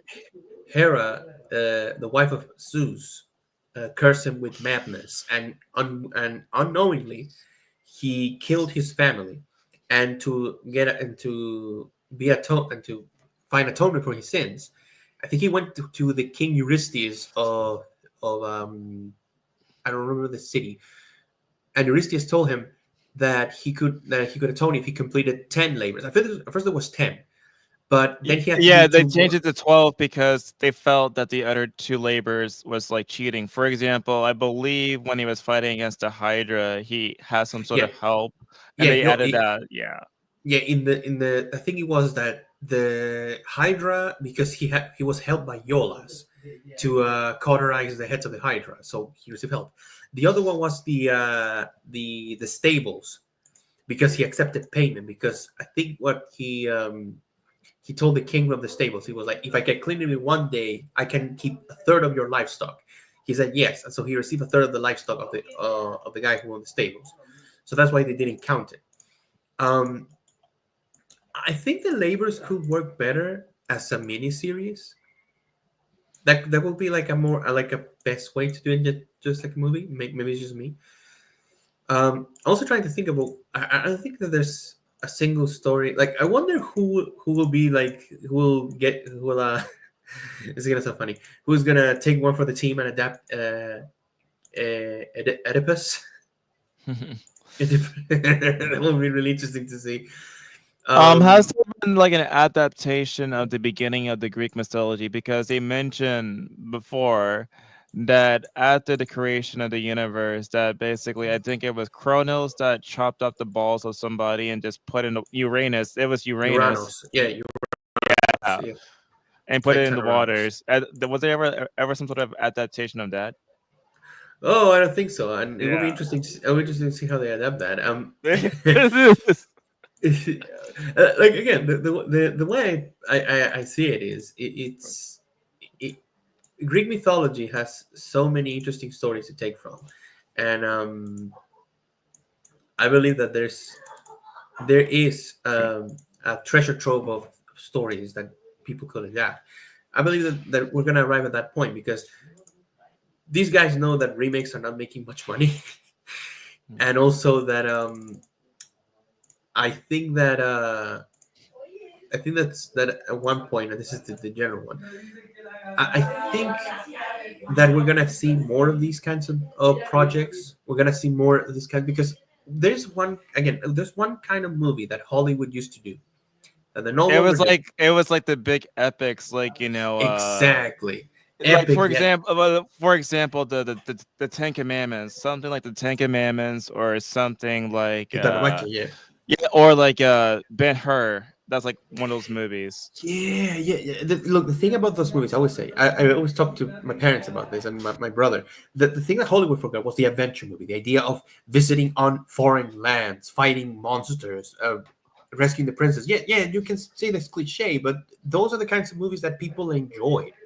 Like, for example, I remember the other day, many months ago, I was watching The Mummy with my grandma. My grandma loves The Mummy, the one with Yeah, Brendan the Fraser. one with Brandon Fraser, right? And yeah, and the thing about those That movies one.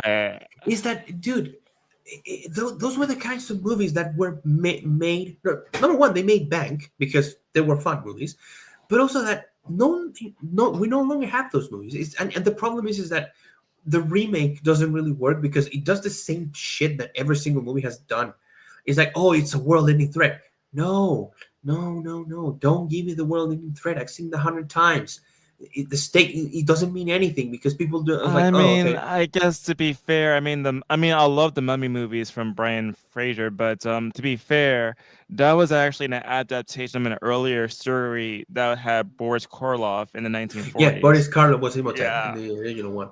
Yet the Yeah. adaptation, but the thing is that the way I see it, you had number one, Brendan Fraser has had charisma, so you had yourself a good hero there, um, and also the guy who does Imhotep. I always forget his name. He does it really well, and that's the kind of movie that they forgot to make. They forgot to make those movies about the journey, about the adventure, because again, like I think I've seen so many people say that, oh my god, movies like this are colonialism, racism, blah blah blah blah blah, and I'm like, and because of that, some executives are just afraid of making those movies. I'm like, no, we need those movies. We need movies like that. Again, adventure movies. Also, there's like another one that came up on top of my head. I think like another epic movie was the Lawrence of Arabia. That was like another one. Exactly. Movies Yeah. again, movies like that. They no longer make those movies. And the thing is that it's not that they can, it's that they won't. And it's interesting because you know what? A Lawrence of Arabia movie made by the likes of Nolan or Robert Eggers, that would be a really good movie. They can make that movie. It's I mean, they I, can, but should they do it though? exactly. I mean, look. I hate saying this, but yes, in the current day and age, people are gonna criticize you for every little thing. I still remember how Yeah. Villeneuve was criticized because he allegedly tried to erase the Islamic and Arabic references from the Dune books, which is really funny to me because number one, the Fremen are not supposed to be Arabs; they're supposed to be Chechens. In fact, there's a book called I forgot the name of the book, but I think it's like Blades of Paradise or something. That it's about the Chechens resisting the Russian Empire in the Caucasus, which is in the mountains. And every single there's passages of that book which are rewritten ad verbatim in Dune because also it doesn't make sense for the Fremen to be Arabs because it makes sense for them to be Chechens because the whole point of the Fremen is the Fremen are resisting an empire with an emperor who rules them by another house. That's not an Arab nation. That's a Caucasian nation. Yeah, the Chechens are not necessarily like white. They're many of them have beards and they're mostly Muslim, but they're not supposed to be Arabs. And also, and this is one thing I will always say, if they complain that allegedly they didn't hire Middle Eastern actors to portray the Fremen, I wonder. Okay, let's say they did.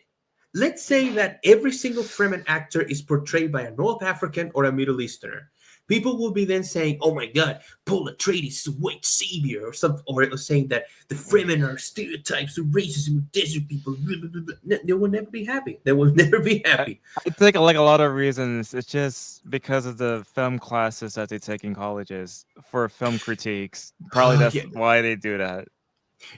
Would you be surprised? This is something funny. I remember um, that I was talking to friends. It was in university. When I was talking to them about movies we liked, and I told them that one of my favorite movies of the past year was Sicario. The first one, the second one I didn't like it that much, but I like Sicario. And I wasn't even finishing why the reason why I like Sicario. They started to lecture me about, oh no, Sicario is actually a bad movie because it tries to whitewash the U.S. policies in Mexico, the drug war, blah blah blah blah. Blah. And it was like, dude, these guys are not meant to be the good guys. like, It's just like that's the funny thing about Sicario is that if you come out saying thinking that, oh yeah, the guy that what's the name of the why am I forgetting actors' names? The Alejandro, the Alejandro and the Josh Brolin character are supposed to be no. These are not good guys. These are bad guys. But that's the premise of the whole thing. And I remember the ending. What does Alejandro's character says to the girl? You should go to a place where the rule of law still exists. This is a land of wolves now. Yeah, that's the point of it. That's the point of the movie. And it's funny because there's a lot of people who can't consume media. If I'm recommending this now, Tyler, you should have we should have like another stream where we talk about uh I think the bane of my existence and of everyone who tries to consume movies, media literacy. oh man, that's a good topic. It's a good topic because again, for some reason, there's people who apparently can't consume media like actually consume media. It's for example when I see people saying, and this is gonna be the last thing I'm gonna mention because I don't want to take more of your time away. It's when they say the beautiful mess of X. For example, they say a movie is a beautiful mess or like the whole thing. Look, just say that you like the movie. I hate reviews that start. Look. I hate reviews that say, "Oh, this is a flawed masterpiece." No, there's no such a thing as a flawed masterpiece. There's either a good movie or it's a bad movie. You either liked it or you didn't like it. It's like, for example, it's like saying, "Look, yes, The Room is an objectively bad movie. People like it because it's so bad that it's funny." But you don't have to make the beautiful mess that is The Room. No. You either have fun with it or you didn't. Simple as that. I really hate that way of reviewing movies because Yeah, essentially the when you're thing is, like for me, like I could Mhm, watch different type of genres, right? I could watch like mhm, musicals, I could watch action, I could watch sci-fi. And I know that there are examples of things that I consider to be good and things I consider to be bad. And then of course there are just like movies where I could just turn my brain off. And so I don't mhm. expect all movies to be like this sort of like master art centerpieces. I could enjoy the centerpieces that are like masterpiece and also the ones that you could just turn your brain off. I don't mind either one. Exactly. Like for example, the way I see it, it's It's like, with movies like Sicario, for example. The thing that makes you think is, look, this is how things are now, and this is the kind of guys you have fighting in there. Like again, it's not meant to take you. A lot of people say that, oh, it's whitewashing or it's like trying to make them here. No, no, no. These are not heroes. These are not good people. They're not villains, but these are not good people. And it's the same thing with, for example, when people were trying to criticize others for saying that, oh, Thanos is not meant to be taken literally. No, no, no. People are intelligent enough to understand that a villain is evil, which again is another conversation that's tied to media literacy. The whole point of, oh, this is like, I don't know where this obsession comes from. Number one, there's an obsession eh, for trying to humanize villains. Like one, there's trying to humanize villains or try to like make sense of villains' actions, saying that, oh, these were poor souls, they're not doing this. But for some reason, it's also bad to try to understand, because the way I see it, look, try to understand why a villain does the things that they do. It's okay because you're trying to make sense of it in the role. Also, there's nothing wrong with completely evil villains. Trying to say that, oh, everything they do is because they were beaten up as kids doesn't work. yeah, Just it's the makes same it thing. boring. Like earlier, we were just talking about like Nosferatu because at least of course it looks good to me and you, but like I saw some videos. You mentioned TikToks too, Hmm. where they basically had the expectation that I'm gonna love the vampire. No, that's not the No, no, point. no. It's even worse because the character of Nosferatu in the original one is said to have made a deal with the devil, with Belial. So it's really stupid when I saw those things. And again, it speaks to the fact that a lot of people, their knowledge of movies and what they consider as cinema is worked by, number one, Twilight, which again I think it's like, girl, you're too old to be reading those books. even Um, even even Robert Patterson disowned the Twilight movies. you know what's the funny thing? I think Robert Pattinson, he was he's so, I don't think he's desperate, but he wants to get away from the shadow of that so hard that he became a really good actor. He's a really good actor right now. I think some of his best work ever since after he did Twilight. In fact, it's funny to me that I heard that he voiced the Heron in The Boy and the Heron, and he actually is a very good voice actor, which again surprises me. It's like I It's want people it's to forget. interesting how they go all out for those Disney does for those Studio Ghibli movies, but for the regular anime stuff, nope. Yeah, Yeah. look. I will say this again. The whole localization thing is another conversation on its own. But the thing I will Yeah. say is that the thing I will say is the localizers really don't know what the fuck they're doing, especially when you consider that many of them are just they're just these writers who they know that they are never gonna do anything in their lives. They're never gonna sell anything. So what they do is that they take someone else's work and then implant their own things on it. Because again, look, I don't think that character just said that's kind of sus, okay? Or that he said that I got, or that he said By the way, since this conversation about the Odyssey, like I think there was some sort of discourse around Twitter about that translation that was done by Emily oh Wilson. oh yeah, yeah. So Yeah, basically so, what it like was can that you bring up that graph and compare the the translation? Yeah. let me find it because it was so funny. So to people who are listening, so and someone, I think it was like some feminist on Twitter, brought up like a translation of the Odyssey, but the whole point of it was that, oh, it's made by a woman. And it's interesting because, like, look, I don't think the gender of the translator has anything to do with it. And mostly care about the guy just know what he's doing. And it's like, let me see if I can find it. Honestly, I should have mentioned this earlier, but it's really interesting that the translation, like the two first ones, they're just really good because and then it gets to that one, and I think that's the link of the image, so you can post it, you can put it on the screen, Tyler. Okay. Uh, Because it's just so funny to me because I read it and I was like, is it just me, or like this person just ate away like half of the words? all right. So let's see. Let's go with the Fitzgerald translation.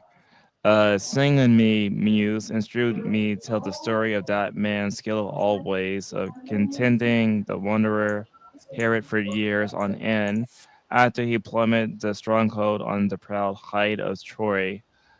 All right, let's go to the T.E. Lawrence translation. Divine Posy, goddess, daughter of Zeus, sustain for me the song of the various minded men who he had plummeted the innermost cradle of Harald Troy. He was made to be gradually about the coast of men. To the Robert Farrell's translation, sing to me of the man muse, the man of twists and turns, divine time and again off course. And once he had plummeted the Howard heights of Troy, and the Emily Wilson translation, tell me about a complicated man. Oh my god. It's funny how some people are trying to say that, oh, you're trying to gatekeep translation of ancient text. Now, look, how can you read this and then compare the other ones, and then you say, okay, what did happen? What happened here? And again, it's really funny how the first two ones, like, look, the Robert Fagles one, like, I've seen some people say that it's more like he's like adapting some of the lines to make it shorter, but like I could get it, I could see it. But this one, how you go from sing in me, muse, and through me tell the story of that man's skill in all ways of contending, and then he goes, tell me about a complicated man. What the fuck does that mean? He, if anything, I think this showed to people, like, be careful of which translation are you using, because what's going to happen later is you're going to have the Troy translated by this person, and it's going to be something like, damn, Achilles, you got Riz. It's Tell like they me, got when I read something like, tell me about a complicated, it kind of, stinks of ideology right there. You can tell what kind of person this translation is. I mean, it's funny because I saw the person who did this, and it's like this huge ass glasses covered in tattoos, and I was like, okay, I get the kind of person you are. And look, I know you shouldn't judge a book by its cover, but when I see people like that, I know exactly who you're. There's like a pattern, like, every single time there's like something crazy. It's almost always people with the tattoos and the blue hair. So it's again, it's funny to me because it's just look, the point of a translation should be that you try to keep the essence of the story. I think I saw some people saying that she completely butchered the original one, because I think the one is one type of prose, but she made it a completely different one. And so the song, because again, the Odyssey is supposed to be a poem, it's unreadable in that way. Yeah, because the thing is, I don't necessarily, read the Odyssey. I listen to the Odyssey because, number one, that's how the poem was actually done prior to it being into book format today. Because I believe it was sung for like, thousands and thousands of years, and also using these sort of ancient instruments to actually play as a song, right? And so what I do, I just listen to the audiobook to have that full experience closest to me to what the ancient Greeks had in the past. And so one part is to Exactly. make sure that all the words and all the sentences they have this sort of songy kind of vibe to the translation. Exactly. So, That's the thing that is funny about about it, that you don't get, we don't see it with that one. Um, it's, but again, to me, the whole issue is it's like, it's why would it be important? Why would it matter, honestly, that it was translated by a woman? I care that the translation is well done. yeah. Yeah, I think again, I think maybe because people didn't know there was like a woman translator for the Odyssey prior to this one. I think that's why they made it a big deal. But even then, I don't really read books because of because of the sex of the person. I just read it because it's interesting. Like for example, the Harry Potter series. When I was younger, I read the Harry Potter series, and I didn't really think twice of J.K. Rowling being a woman writing the series. No, I think no one did. I think that's the thing Yeah. about reading. You just read the story because you like the story, and again, it's the fact that people are like, you can't remove the fact that people are seeing that and then wondering, hold on a second, how do you take what the because how do you have three translations, two of them who make mentions of certain gods and all of that, and then you go with complicated men again. The thing is that it's not just that one, because I think if you start looking for more, you're actually going to find some others that are going to be worth it. I think someone else might already be doing that. Mm. I think the biggest problem there, and again, it goes to talk about how media is discussed in Twitter, is the fact that the people who are gonna rage the most about artistic integrity or like artistic merit, like I've seen them talk about them, they're always gonna be the people who are gonna defend stuff like this. Again, these are the same people who defended the whole thing with localization, claiming that it was something that, oh, it was necessary. We should have things like that. And look, I don't think that that the story sounds good written like that, because everything that tells me is that you honestly, that's not a good translation. And I think you shouldn't call that translation. It's an adaptation, because whatever it's supposed to be, I don't think it's supposed to be that story that you're talking about. Yeah, it's just again, I know that the values of people probably in the past would probably look different than us in the present, but even if you want to judge something based upon the values that you have in the present in comparison to like the past, like you would not want to change the values just because you did not necessarily like what they did back then. You would want to Mhm. keep it the same as possible when you make a translation or do whatever. Exactly. And and again, and this is that final thing I'm saying. The whole thing is like, to me, there is a huge disconnect, I think, between when it comes to discussion of media, that a lot of people don't realize. And I think the big problem right now is that there's a lot of people who their perception of media is purely informed by what they perceive the other side doesn't like. And it's something that I've noticed as the years have gone by, that it reminds me, for example, how the whole Hogwarts Legacy debacle. That the only reason they were against it, and even people playing the damn thing, was because of J.K. Rowling's politics, and saying that, oh, that's going to go directly to her, like that's going to be money that she's going to be able to spend and earn from the game.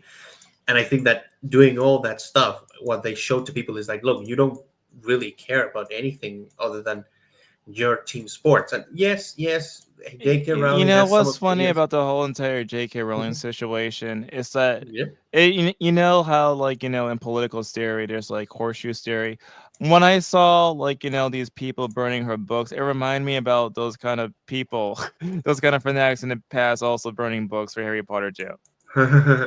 Yeah, it reminds me again because again, look, Yes. I don't like J.K. Rowling as much as the next guy because J.K. Rowling to me, even though people are treating her as again anti trans and all this stuff, she's still the your average British liberal. And it's not that she has magically become right wing. No, no, she's still the same person she was when she wrote the books. The problem is that she has made opinions that they consider a no-no. So for some reason, that means that the entire work has to be attacked and also and again, these are the same people who they talk about death of the author, which again is another concept in itself. Because for some reason, if an author says something of their work, they don't take it into account. It's for example the whole Yamato thing in One Piece. There's a character Yamato, who it's I think it's Yamato, um, who she's a woman, but she was raised by a man, and she thinks of herself as a man. And there's a scene where everyone is using it to claim that she's trans because she's on a bath with the man. But when people say, look, Oda calls her a she, and she appears in a panel that he drew of all the main female characters. So who knows more about the character?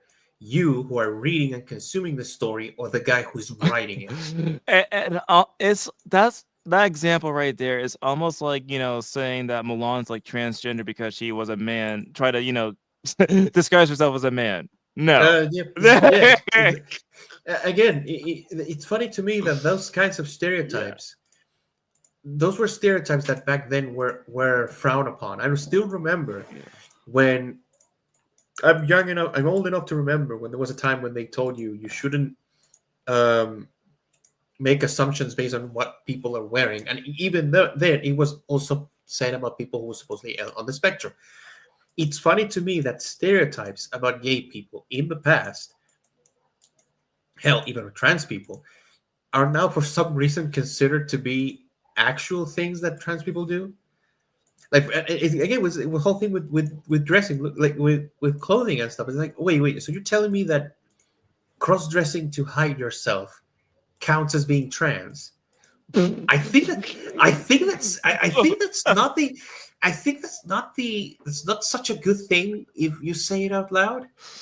It actually it actually kind of sounds like really what actually you're trying to tell me is that it's kind of performative, and I don't Hey, think yeah, this. it's the same thing when I heard like the comparison of like Bugs Bunny being a cross dresser, and they try to compare that to yeah. Yeah, it's funny to me when It's- it's funny to me when they mention that because it's like, look, the joke right there is that he's dressing up as a woman. That's the joke.